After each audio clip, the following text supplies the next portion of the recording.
Most guys over 60 think fixing things in the bedroom means a blue pill, or an expensive urologist, or some procedure they'd rather not think about.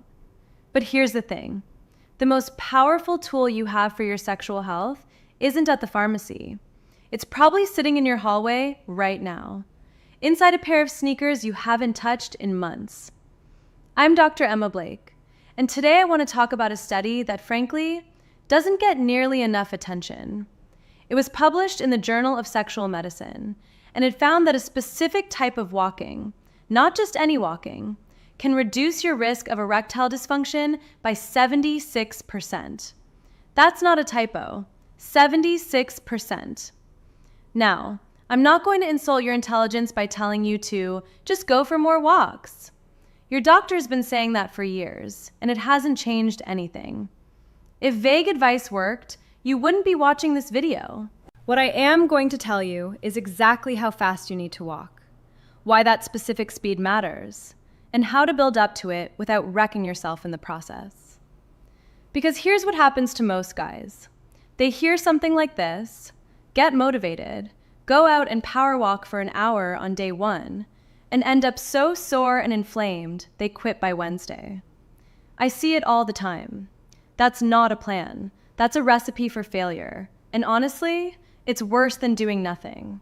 Because now you've convinced yourself that you tried and it didn't work, when really, you just did it wrong. So let's actually talk about what the science says, because once you understand the why, the how becomes obvious. The researchers looked at something called SNPs, single nucleotide polymorphisms. These are tiny genetic variations that influence how your body responds to different activities.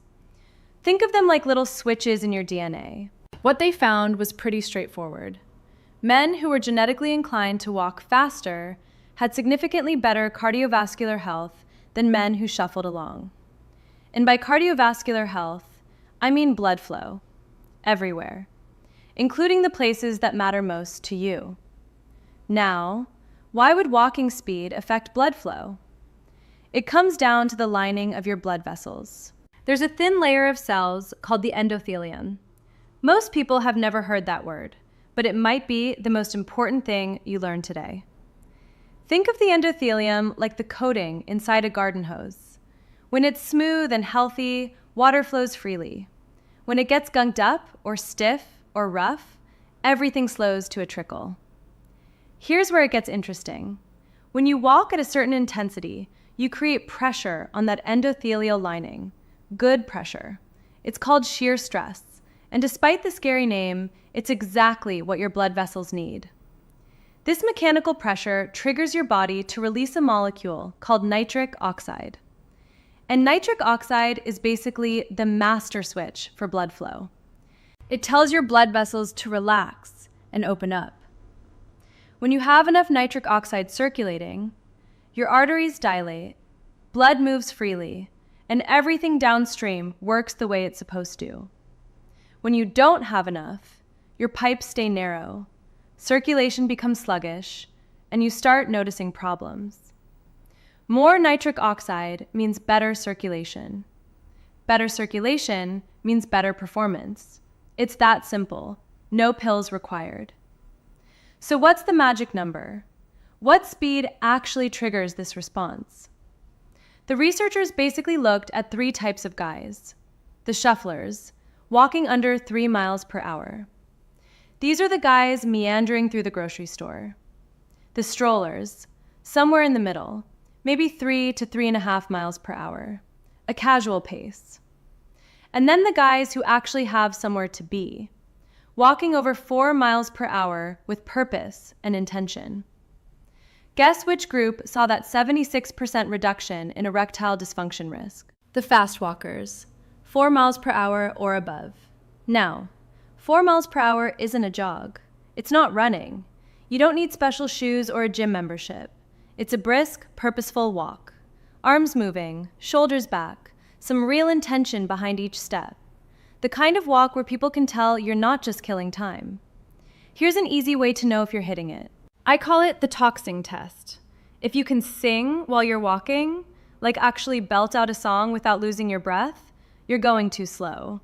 You're in the shuffler zone. Nothing much is happening. But if you can talk in short sentences and you're a little winded between them, if someone asked you a question and you could answer, but you'd need a breath before the next sentence, you're in the zone. That's 4 miles per hour. That's where the nitric oxide starts flowing. That's the target. 4 mph.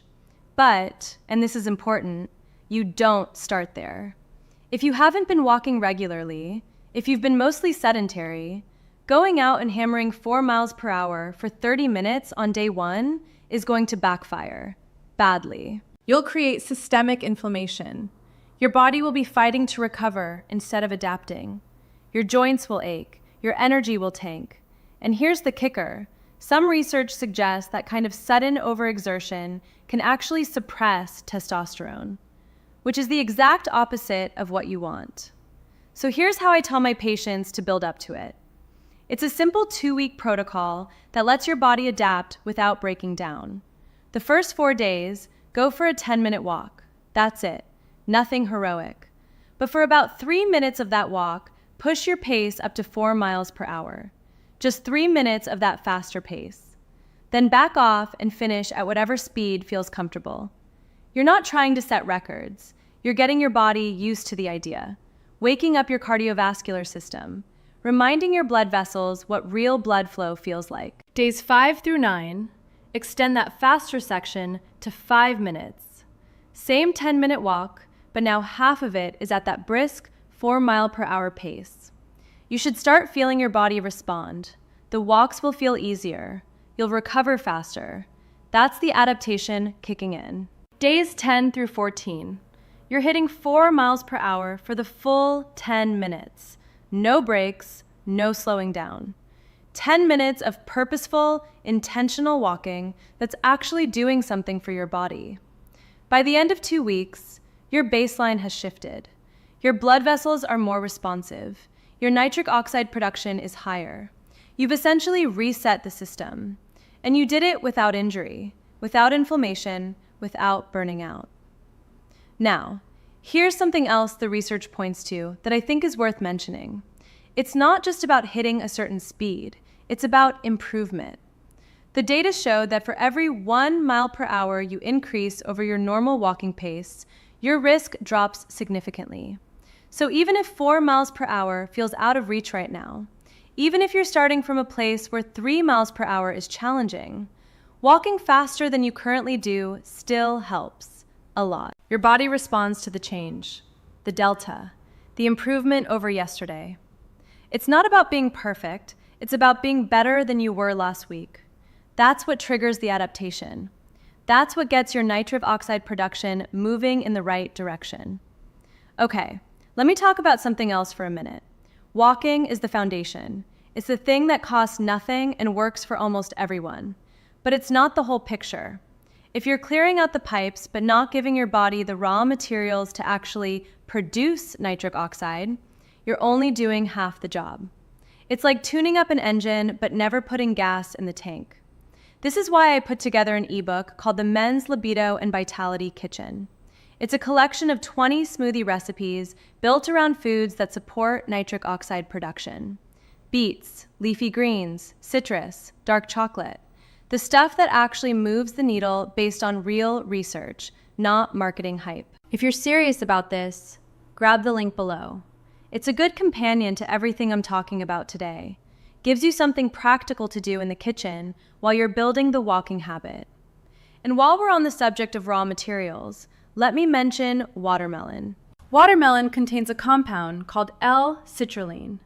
Your body converts L-citrulline into L-arginine, which then becomes nitric oxide. It's a direct biochemical pathway. Eat the citrulline, make more nitric oxide. Simple. The problem is, you'd have to eat an absurd amount of watermelon every day to get enough L-citrulline to make a real difference. We're talking multiple pounds of fruit every single day. That's not realistic for anyone.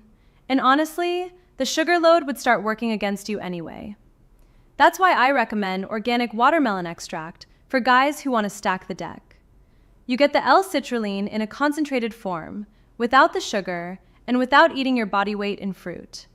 Combined with the walking protocol, you're hitting the nitric oxide pathway from 2 angles, stimulating production through exercise and giving your body more of the building blocks it needs. It's not magic. It's not a miracle cure.